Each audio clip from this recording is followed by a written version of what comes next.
En este día que estamos celebrando la solemnidad del cuerpo y la sangre de nuestro Señor Jesucristo, pues agarrémonos, como decimos, nuestros cinturones espirituales que vamos a desplegar en esta experiencia de amor del recorrido histórico, teológico, bíblico y pastoral de la Eucaristía. Así que vamos a ello. Nuestra Biblia, el Antiguo Testamento, la Biblia se divide, como ustedes saben, en dos, Antiguo y Nuevo Testamento. El Antiguo Testamento con respecto al Nuevo hay que verlo como el Antiguo Testamento promesa y el Nuevo Testamento cumplimiento. O sea que es como la zapata de un edificio, el Antiguo Testamento, y el edificio ya construido, el Nuevo Testamento. Es la base, pero sí hay superación en eso. Entonces no podemos tomar nosotros los elementos del Antiguo Testamento y ponerlo en todo. Es como el desarrollo de una persona. Usted cuando estaba pequeño, usted hacía cosas y no podía hacer otras cosas. Ya cuando grande, usted no puede ya decir que lo hace. Vamos a poner el caso. Cuando uno estaba pequeño, uno se orinaba en la cama. Muy bien.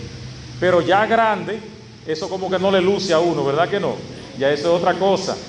Entonces usted agarra esa parte de su historia y dice, sí, yo todavía me quiero seguir orinando en la cama. Así no, espérense.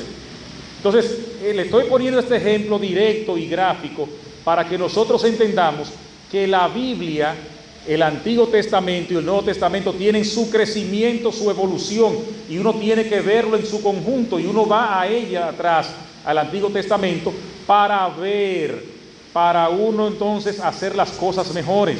Asimismo, usted no puede llevarse, por ejemplo, vamos a poner el caso del diezmo, que hay que dar el 10% de la primicia. Todo eso quedó superado. Por eso nuestros hermanos esperados agarran lo que le conviene del Antiguo Testamento. No, hay que dar el 10%. Y si usted gana tanto, usted tiene que decirle al pastor, son tanto y hay que darle tanto obligado porque la Biblia lo dice. Señor, eso fue en el Antiguo Testamento. Recuerden que Cristo mismo dice, se les dijo esto, pero yo les digo. O sea que hay una continuidad. Entonces usted no puede agarrar esa fotografía del momento y tirarla para adelante como si fuera lo mismo. Bueno, pues vamos entonces como cuando estábamos pequeños, como yo dije, vamos a orinarnos en la cama y vamos a hacer todas las cosas porque eso está ahí. Entonces uno tiene que ver el Antiguo Testamento como la promesa y el cumplimiento. En la misma transfiguración aparecen Moisés y Elías, que son símbolos del Antiguo Testamento. Moisés, que simboliza la ley, y Elías, que simboliza los profetas, que era lo más grande, con Cristo rindiéndole honor a Cristo. O sea, que ya hay una superación. El dogma de la retribución, que los pecados se pasaban de uno a otro y otro y otro, también todo eso quedó superado. Uno tiene que ir mirando que en la palabra de Dios, así mismo como uno crece, así mismo también va cambiando. Y Cristo vino a dar cumplimiento. O sea, no quiere decir que vamos a agarrar todo lo del Antiguo Testamento, sino que es la base, es la zapata. Digo esto porque la Eucaristía que nosotros tenemos ahora tal cual es fruto precisamente, digamos, de que viene desde pequeño. ¿De dónde nació esto? Miren, el pueblo de Israel tenía lo que llamamos, pues, muchos pueblos. Habían 12 tribus. Y cada uno de ellos tenía incluso hasta sus costumbres y su manera de acercarse a Dios, que nada más no era de una sola manera. Por ejemplo, ellos tenían lo que llamamos la palabra, lo que se dice la ley, el Antiguo Testamento, que se dice la Torá, que es la ley, que son los primeros 5 libros de la Biblia: Génesis, Éxodo, Levítico, Números y Deuteronomio. Eso se conocía como el Pentateuco. Entonces ellos, ¿qué hacían para leer, por ejemplo, para echar hacia adelante la Biblia? Había un grupo que se llamaban escribas, que eran los que escribían. Antes no había imprenta ni nada, y ellos transcribían la Biblia. Entonces ellos tenían, el pueblo de Israel, tenían por donde quiera, en todos los pueblitos, había una iglesia que se llamaba, y todavía se llama, sinagoga. Esa sinagoga. Entonces ellos iban a la sinagoga, y en la sinagoga, ¿qué hacían? Se explicaba la palabra. Ellos leían la palabra como lo que estamos haciendo acá, que es la primera parte de la misa. ¿Qué hacemos nosotros acá? Estamos leyendo la palabra. Entonces ellos tenían sinagogas donde explicaban la palabra. Había muchísimas en todos los pueblos y fuera de donde habían judíos viviendo en otros países, ahí ellos hacían su sinagoga. Ahora bien, ¿por qué se llama Antiguo Testamento y Nuevo Testamento? Por la alianza que Dios hace con su pueblo. Dios hace una alianza. ¿Cuáles son los términos de esta alianza, de estos dos? Dice, yo seré su Dios y ustedes serán mi pueblo. Ustedes se van a comprometer a seguir estos mandamientos. ¿Cuáles mandamientos? La tabla de los 10 mandamientos que Dios le dio a Moisés. Entonces, y también dice el Señor, yo les voy a dar una tierra prometida. Entonces Moisés agarró, partió un cordero, partió un becerro y roció la sangre sobre el pueblo y le dijo que esta sangre caiga sobre nuestras cabezas si rompemos la alianza. O sea, oiga bien qué alianza fue que hicieron. Yo les voy a dar todo, los voy a alimentar, les voy a dar una tierra prometida, dice el Señor, pero ustedes tienen que comprometerse a cumplir estos mandamientos. Y si ustedes rompen la alianza, lo que les toca a ustedes es morir. Óigame bien, o sea, sangre por sangre. Esos eran los términos de la alianza. Entonces, cuando el pueblo rompía la alianza, en vez de morir ellos, ¿qué hacían? Vamos a ofrecer entonces un animal, dependiendo del pecado grande, ¿verdad? Uno ofrecía un toro, ofrecía una oveja, u ofrecía también palomas, de acuerdo a sus posibilidades. O sea que aquí hay gente que tiene que ofrecer un ganado muchísimo, ¿verdad que sí? A los pecados, ¿verdad? Un ganado entero, y cuando viene a ver no daba. Entonces, esos eran los términos de la alianza, así mismo. O sea, si yo pecaba, yo tenía entonces, pues yo rompí la alianza, yo me comprometí con mi vida. Como dice la gente muchas veces, yo pongo mi cabeza en eso. Pues eso fue los términos de la alianza, ellos pusieron su cabeza. Pero entonces, en vez de morir ellos, ofrecían animales, ofrecían toros, ovejas, vacas y todo, de acuerdo a las posibilidades. Entonces, en un solo sitio se podía ofrecer, donde estaban los sumos sacerdotes, que eran los que ofrecían esos sacrificios, y era en el templo.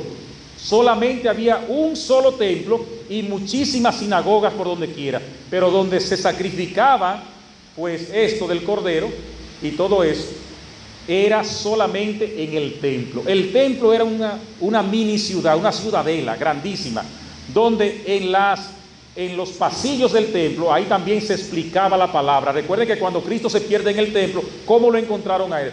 Discutiendo con los maestros de la ley, porque en la parte de afuera de los pasillos eran como las sinagogas también, ahí se discutían, ahí también, por si acaso usted llegaba con la mano para abajo y tenía dinero, ahí era que usted compraba y compraba los toros, todas las ovejas. Ahí fue que Cristo volteó las mesas, porque era como un mercado afuera, donde usted venía con dinero de otro país, y ahí por eso volteó, dice la palabra de Dios, la mesa de los cambistas. O sea, porque era cambiando dinero y comprando ahí mismo. Compraba su toro, su vaca, y se lo entregaba al sacerdote, y el sacerdote sacrificaba. Entonces el templo se quedaba con una parte de eso para vender la carne, para sostenimiento del templo. Se quedaba también con ello, porque usted lo ofrecía. Eso era. Entonces, ese era el sacrificio que hacían, y solamente, vuelvo y repito, había un solo templo. Y era recordando precisamente la alianza que hicieron cuando Dios los liberó de Egipto, que salieron de Egipto, pues ahí entonces, y celebraban el Cordero Pascual. Entonces tenían esa tradición. También un grupo de personas celebraba en sus casas otra costumbre. ¿Cuál era la otra costumbre? Era la costumbre de ofrecer pan y vino. O sea que nada más no era que ofrecían, vamos a poner el caso, que ofrecían, por ejemplo, los toros o las leyes, sino también pan y vino. Abraham llegó de guerrear y ganó, y fue a una ciudad a dar gracias a Dios, y ahí había un sacerdote llamado Melquisedec, en una ciudad que se llamaba Salem, que después se convirtió en Jerusalén. La palabra Salem viene del hebreo Shalom, que significa paz. La palabra Jerusalén significa ciudad de paz. El saludo de la paz en los hebreos es Shalom.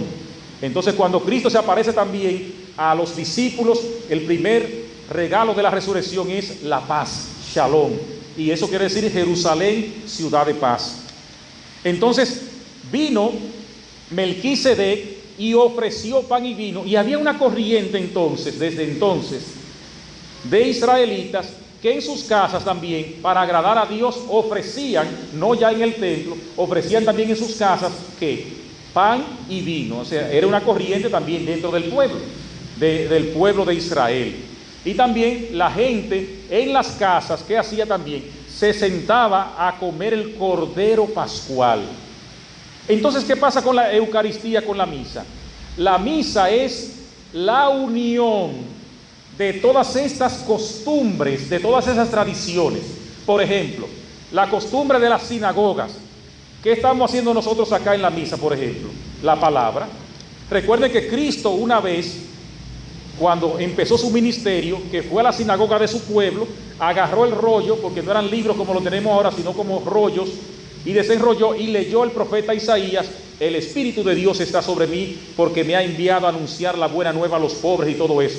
Miren qué interesante que Cristo empieza su ministerio hablando de qué, de los pobres, de los presos, de los enfermos, ahí con el profeta Isaías. Entonces quiere decir que en la sinagoga Cristo empezó, pues la primera parte de la misa es la lectura de la palabra, liturgia de la palabra. Ahí tenemos la primera parte.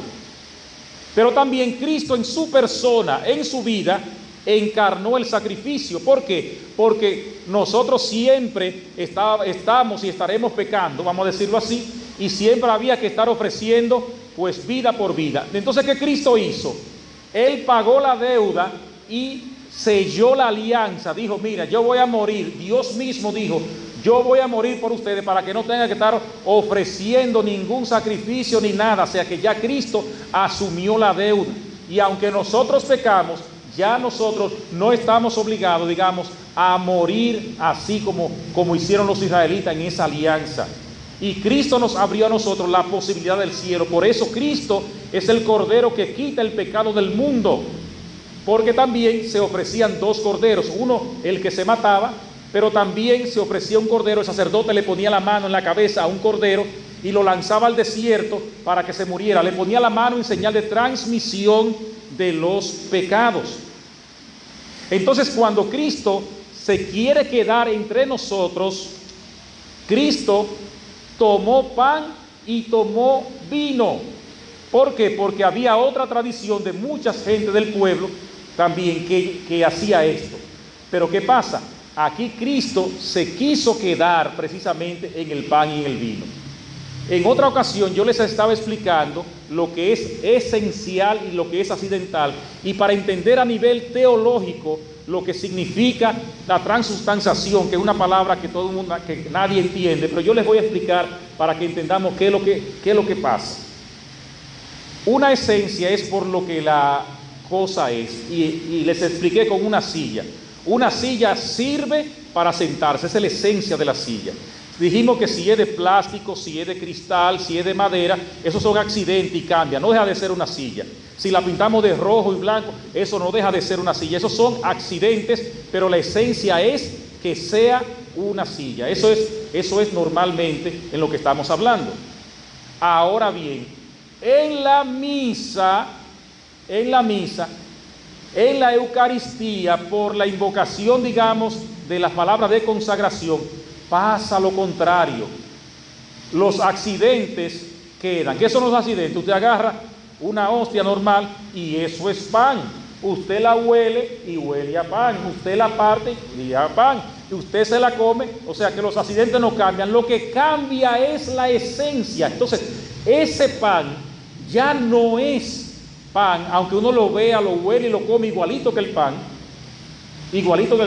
pero cambia la esencia, ya no es pan, porque en esencia dejó, digamos, de ser pan y es cuerpo de Cristo. Y eso es lo que pasa. O sea que normalmente en las cosas, las esencias quedan, pero en la invocación, en la transubstanciación, que cambia la sustancia, que cambia la esencia, es entonces el cuerpo de Cristo. ¿Y por qué es esto? ¿Y por qué es esto? Bueno, por la palabra de Cristo. Cristo dijo a un ciego que viera y el ciego vio. Le dijo a un paralítico que caminara y el paralítico caminó. Le dijo a un muerto, resucita, y el muerto resucitó. Por eso cuando Cristo dice, esto es mi cuerpo, esta es mi sangre, yo le creo a Cristo, porque su palabra es su vida, porque fue la palabra que se hizo carne. Entonces por eso, por la palabra de Cristo, ya por la misma palabra de Cristo, ya eso deja de ser pan y se convierte en el cuerpo y la sangre de Cristo. Diferente a las imágenes. Las imágenes uno le da un culto, digamos, de veneración, que quiere decir de recordatorio. Sabemos entonces que las imágenes no cambian la esencia, las imágenes son una representación y uno sabe que está en el cielo. Y yo les voy a poner el ejemplo. Usted tiene una foto de su papá y de su mamá, la tiene en su casa, su papá y su mamá que murieron, y usted lo ama y lo tiene ahí en una foto. Que venga uno y le diga y agarre, no, eso no son tu papá y tu mamá, eso no sirve. Y agarre la foto de su papá y su mamá y se la rompe en la cara. Cualquiera le da una tabaná que rueda, ¿verdad? Claro, porque es así. Y también lo mismo nos pasa a nosotros. Uno sabe que no son los viejos de uno en la fotografía, ¿verdad? Pero uno le tiene, digamos, devoción, vamos a decirlo así. Porque si estamos limpiando el cuadro de la Virgen y viene pan y se cayó ese cuadro, ¿verdad que nadie va a ser tan bruto que diga, ay, se mató la Virgen? Bueno, somos locos. Bueno, a comprar otro, ¿verdad? Y a ponerlo, a arreglarlo y se acabó. Pero con el cuerpo y la sangre de Cristo, ahí no. Es por eso, cuando uno profana el cuerpo de Cristo, es a Cristo mismo, porque el pan y el vino no son representación. El pan y el vino es aquí y ahora el cuerpo y la sangre de nuestro Señor Jesucristo. Es Cristo mismo. Es Cristo mismo. ¿Por qué? Vamos a decir en términos dominicanos, porque a Cristo le dio la gana, porque Cristo lo dijo que fuera así, y lo habló y lo dijo así, y todo lo que dijo se cumplió. Y Él dijo eso y eso, y eso es lo que hay, por su palabra es lo que creemos, es lo que creemos. Entonces, en la misa está entonces, vuelvo y repito, la tradición, la costumbre de los israelitas que tenían su sinagoga, la palabra. La tradición del pan y del vino que ofreció Melquisedec, el sumo sacerdote, que Abraham le estaba rindiendo honor, que es símbolo también de Cristo, y también la parte del sacrificio, que es la misa en su cuerpo y en su sangre, y también de entregar su vida, porque Cristo entonces, ¿qué hizo? Murió. En vez de ofrecer un toro, una oveja de sangre, ¿qué Cristo hizo? Cristo entonces subió a la cruz por nosotros y entregó su vida con sangre, derramó su sangre por nosotros, y por eso ya no hay que hacer más sacrificios, digamos rituales, sacrificios de animales, sino sacrificios espirituales para alcanzar la gloria de Dios, porque Él nos abrió la posibilidad de cielo. ¿Y qué significa abrir la posibilidad de cielo? Significa que Él nos abrió el camino para que uno a través del sacrificio lo haga. Y bueno, y digo por ejemplo el agua del río, que me gusta poner siempre ese ejemplo. El agua del río es gratis, ¿sí o no? Sí, pero porque sea gratis, el agua del río no le va a brincar a usted a la boca, ni le va a brincar a usted a un tanque. Usted tiene que ir a buscarla, tiene que buscar la manera de conseguirlo. Pues así mismo la salvación. La salvación es para todo, es gratis, pero usted tiene que fajarse. Usted tiene que fajarse, porque los términos ahora de la nueva alianza están contenidos en la Eucaristía. Esto es mi cuerpo, esta es mi sangre, sangre de la alianza nueva y eterna. Y les dijo, hagan esto en conmemoración mía. Y por eso entonces tenemos todas las tradiciones en la misa, y esto es lo que celebramos. Incluso, por ejemplo, ¿cómo después al principio se celebró la misa? Miren, la misa se celebraba, era como la celebró el Señor al principio. Se celebraba en mesas, ponían muchas mesas, y cabían a lo sumo, y en mesas muchas veces de piedra, y cabían ahí a veces de 15 a 20 personas. Había diaconisas en ese tiempo, que eran las que servían, y los presbíteros estaban en cada mesa, y ahí celebraban, y ahí consagraban, y ahí entonces comulgaban. Entonces las diaconisas y los diáconos ayudaban a repartir entonces a cada mesa, llevando el pan y el vino, y así era que se celebraba antes. la misa, cambia la manera, los accidentes, pero la esencia del cuerpo y la sangre no cambia. Incluso nosotros tenemos acá el sagrario, donde está contenido el cuerpo de Cristo, donde guardamos el cuerpo de Cristo. ¿Qué pasa con esto? El pueblo de Israel tenía lo que llamamos el arca de la alianza. ¿Qué había en el arca de la alianza? ¿Algo que había? Estaba la tabla de los mandamientos de Moisés y estaba un poco de maná, del pan del cielo. Entonces dentro del arca de la alianza había esto. Y ahora nosotros tenemos en las misas, bueno, tenemos acá en las iglesias, en los templos, pues también como si fuera el arca de la alianza donde está contenido Jesucristo. También hay una parte después de la consagración que muchas personas no advierten, que porque dicen, pero padre, ¿por qué si dice el cuerpo y la sangre de Cristo, por qué entonces nada más en todas las misas nada más nos dan el cuerpo de Cristo y la sangre no? Hay una manera que se llama, oigan bien cómo se llama esto, se llama inmixtio, que es que el sacerdote, cuando están cantando o recitando el Cordero de Dios, parte un pedazo del cuerpo de Cristo y dice, el cuerpo y la sangre de Cristo unidos en este cáliz sean para nosotros alimento de vida eterna, y deja caer un pedacito del cuerpo de Cristo en la sangre de Cristo. Entonces ahí se hace lo que llamamos la unión del cuerpo y la sangre de Cristo. Así que si un día usted, por ejemplo, por eso el que comulga con el cuerpo, también comulga con la sangre. Y si por ejemplo, vamos a poner el caso, un día se acaba el pan y usted comulga con la sangre, eso es la sangre de Cristo. O sea que después de esa inmixtio, de esa unión, ya el que comulga con el cuerpo comulga con la sangre. O sea que por eso es siempre. Aunque en estos días siempre se recomienda, sobre todo en este día, que el pueblo pueda comulgar con el cuerpo y la sangre de Cristo. No lo vamos a hacer para que no nos vayamos de aquí a la 1 de la tarde, pero bien, entonces, pero sí vamos a ir caminando. Les prometo preparar eso, que todos los domingos vamos a buscar la manera, ya la tenemos, para que todo el mundo en nuestra parroquia comulgue siempre con el cuerpo y la sangre de Cristo. Eso sí se lo prometo, que lo vamos a hacer siempre. O sea, vamos a buscar la manera siempre de hacerlo. Entonces, pastoralmente hablando, miren, quien no come mi carne y bebe mi sangre no tiene vida en mí. En la iglesia, lamentablemente, muchas veces somos extremistas. Hay gente que cree que porque comulga con el cuerpo y la sangre de Cristo, ya está salvado, y el que no está casado por la iglesia ya está condenado. Y a veces lo proponen como si fuera como cristiano de segunda categoría y yo soy de primera. Así no, eso es un extremo y es un fanatismo suyo y es una creencia en contra del amor de Dios. Pero también está el otro lado, de gente que están en la iglesia, echan los dientes y lo botaron y no comulgan, y le da una cosa como la otra. También los extremos son malos, porque hay que buscar la manera también. Usted tiene que buscar la manera, porque si usted buscó la manera de tener cosas, bienes y cosas, usted le busca la vuelta a lo que usted quiere, vaya también arreglando su situación y buscándole la vuelta a la cosa para tener también la gracia plena. No es que usted está condenado, como dicen muchos, que ya no sirve, que esto, todas las cosas, pero tampoco vamos a dejar las cosas como dice el refrán, ¿verdad? Ni tan calvo que se le vea los sesos, pero ni tan pelú que le tape los ojos, ¿verdad? Hay que llevar un equilibrio en las cosas. Y si usted, por ejemplo, es una persona que habitualmente viene a la iglesia, pues hay que tratar por lo menos de arreglar su situación. Que hay gente, ay, yo estoy casado y todavía, ay, padre, mire, yo estoy probando, con 50 años en la costilla de casado. ¿Qué es lo que usted está probando? ¿Qué es lo que usted está? Óigame.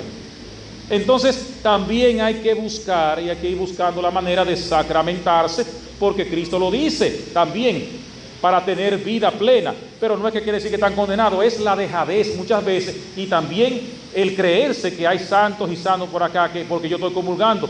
Porque cuánta gente que están casados por la iglesia, que vienen a la iglesia, no viven de acuerdo al plan de Dios y son más malos que gas morado.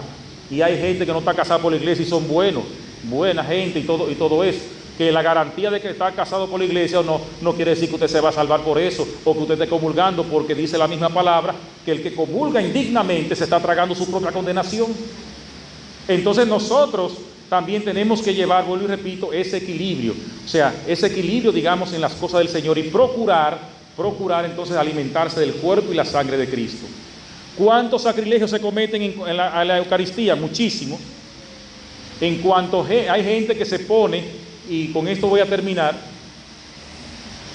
en piloto automático, que yo digo que ese es el peor pecado que nosotros los católicos hacemos con la Sagrada Eucaristía. Muchas veces no ponemos atención, ya no la sabemos toda, estamos trabajando, sobre todo tenemos el peligro de lo que estamos siempre en las cosas del Señor, que ya el Señor no nos dice nada, nos ponemos en automático, aquí hay que leer, aquí hay que arrodillarse, aquí hay que alabar y bendecir, y la vida igualita.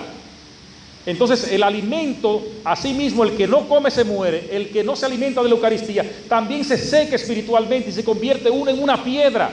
Y por eso estamos ahí muchas veces, y eso es misa van y misa viene, comuniones van y comuniones vienen, y uno igualito, ya no le dice nada, como que el Señor no nos toca, y por eso es que seguimos igual.